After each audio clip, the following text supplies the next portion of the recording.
anyway. Well, we also realized we had spent 22 years sort of accidentally in North Dakota. We just happened to get, we happened to get assigned to Cannonball when the project ended. We decided to stay. I know some people talk about when we left the order. We always talk about when the order left us. Because it felt more like, the Cannonball project was over. But the people in some ways kind of needed us to affirm them in some way, which was kind of sad. But so when I would end up back in Cannonball teaching a class from the Sitting Bull College, it was in the Veterans Hall where the governor was, and when you were there for the HDTS, that's where my classes were held.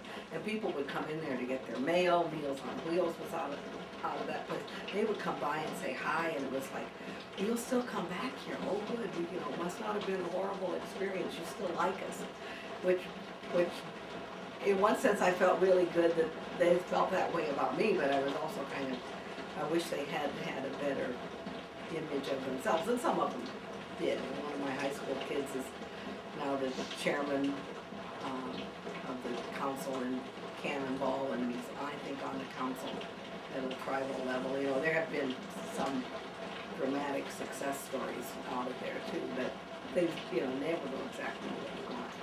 So that was. I remember in Kazantzakis when you hear the call, you burn your house, and oh God. And that was sort of what it felt like in some ways, because we had planted ourselves into Bismarck.